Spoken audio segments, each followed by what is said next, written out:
ప్రజలందరికీ నమస్కారం. Public power YouTube ఛానల్కి స్వాగతం. ఈరోజు మనం నాయుడుపేటలోని ఇండియన్ బ్యాంక్ ప్రజలను ఏ విధంగా మోసం చేసిందనే విషయంపై ఈ వీడియో ద్వారా మీకు తెలియజేస్తాను. సరే, ఈ పేపర్ చూడండి.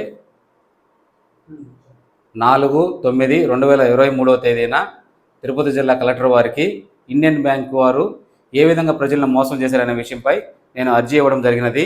ఈ ఇండియన్ బ్యాంక్ వారు ఏ విధంగా మోసం చేశారనే విషయం మీకు ఒకసారి క్లియర్గా తెలియజేస్తాను. జగనన్న తోడు పథకం ద్వారా పేదలందరికీ ఆ రోజున్న రాష్ట్ర ప్రభుత్వం వారు చిన్న చిన్న వ్యాపారస్తులని ప్రోత్సహించడం కోసం 10,000 రూపాయల చొప్పున వడ్డీ లేని రుణంగా మంజూరు చేయడం జరిగినది. ఈ అమౌంట్ అనేది ఏ బ్యాంక్ అయితే అకౌంట్లో ఇచ్చారో వారికి వారి ఖాతాల్లోకి జమ చేయడం జరిగినది. కానీ నాయుడుపేటలో ఇండియన్ బ్యాంక్ వారు ఆ జమ అయిన అమౌంట్ని ఎవరైతే లబ్ధిదారులు ఉన్నారో వాళ్ళకి ఏ విధంగానూ అందించలేదు. జగనన్న తోడు పథకం కింద నాయుడుపేట ఇండియన్ బ్యాంక్లో 300 మందికి అకౌంట్లు ఓపెన్ చేయడం జరిగిందని ఆ రోజు మేనేజర్గా చెప్పడం జరిగింది. ఈ 300 అకౌంట్ల యొక్క మొత్తం ఎంతనంటే 300 ఇంటూ 10,000 30 లక్షల రూపాయలని వాళ్ళ అకౌంట్లో జమ చేసుకొని లబ్ధిదారులకు వాళ్ళ యొక్క లోన్ అకౌంట్కి సంబంధించి జగనన్న తోడు పథకం కింద 10,000 రూపాయలు వారికి జమ అయిందనే విషయం లబ్ధిదారులకి చాలా వరకు ఎవరికి తెలియదు.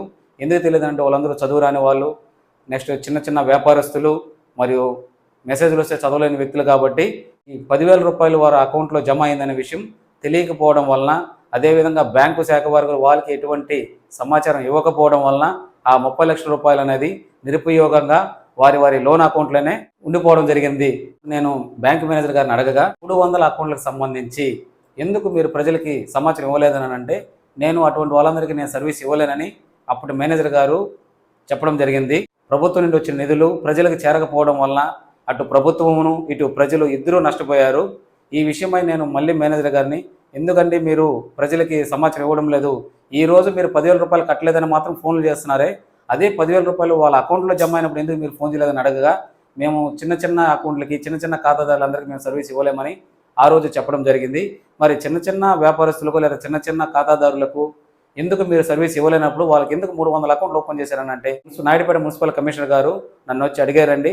వారిని కాదనలేక నేను 300 అకౌంట్లు ఓపెన్ చేసాను తప్ప, నాకు ఇటువంటి విషయంలో ఇట్లా చిన్న చిన్న వాళ్ళకి సర్వీస్ ఇవ్వడానికి నాకు ఏమాత్రము నేను సిద్ధంగా లేను అనేసి బ్యాంక్ మేనేజర్గా చెప్పడం జరిగింది.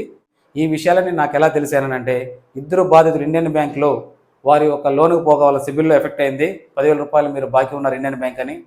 వారు బ్యాంకుకి వెళ్ళగా ఆ రోజు బ్యాంక్ మేనేజర్ వారికి ఎటువంటి సమాధానం చెప్పకపోవడంతో వారు ఏం చేయాలో అర్థం కాక నన్ను కలవడం జరిగింది. వారి యొక్క సమస్యను నాకు చెప్పడం జరిగింది. ఈ సమస్య మీద నేను బ్యాంక్ మేనేజర్ దగ్గరికి వెళ్ళగా మొత్తం అసలు ఎన్ని అకౌంట్లు ఉన్నాయి, ఎంతమంది బాధితులు ఉన్నారని చెప్పగా మొత్తం వాళ్ళు వివరించడం జరిగింది నాయుడుపేట ఇండియన్ బ్యాంక్ వారు. అప్పుడు వీరి అకౌంట్లో నుంచి అమౌంట్ కూడా వీరు సొంతంగా దాచిపెట్టుకున్న అమౌంట్ను కూడా వడ్డీ కింద వాళ్ళు జమ చేసుకోవడం జరిగినది.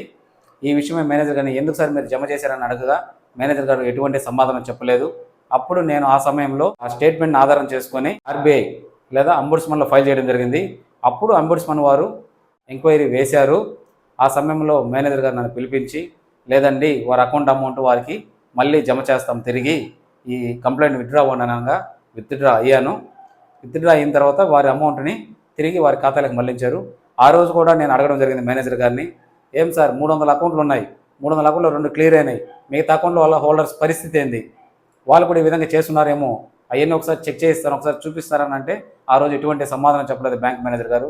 సో ఈ విషయాలపైన నేను తిరుపతి జిల్లా కలెక్టర్ వారికి కంప్లైంట్ చేయడం జరిగింది. తిరుపతి జిల్లా కలెక్టర్ వారు అర్జీని ఎల్డిఎం ఆడొక బ్యాంకుకు సంబంధించి ఒక కార్యాలయం ఉంది, ఆ ఎల్డిఎం మేనేజర్ గారికి ఫార్వర్డ్ చేయడం జరిగింది. ఎల్డిఎం మేనేజర్ గారు ఇప్పటికీ కానీ దీని మీద ఎటువంటి విచారణ జరపలేదు. ఈ విధంగా 300 అకౌంట్లు అంటే ఒకసారి ఆలోచించండి, 30 లక్షల రూపాయలు ప్రజలకు చేరకనే ప్రజలకు చేరినట్టు వాళ్ళు అకౌంట్లో చూపించి మళ్ళీ వాళ్ళ దగ్గర నుంచి రికవర్ చేసుకునేదే కాకుండా డబ్బులు ఇవ్వకనే వారి లోన్ అకౌంట్లో అమౌంట్ వీళ్ళు జమ చేసుకోవడం జరిగింది. అదేవిధంగా వారి యొక్క వ్యక్తిగత ఖాతాల్లో వాళ్ళు ఏదో సేవింగ్ చేసుకుని ఏదో దాచిపెట్టుకున్న అమౌంట్ను కూడా వడ్డీ రూపంలో వీరు కలెక్ట్ చేయడం జరుగుతుంది.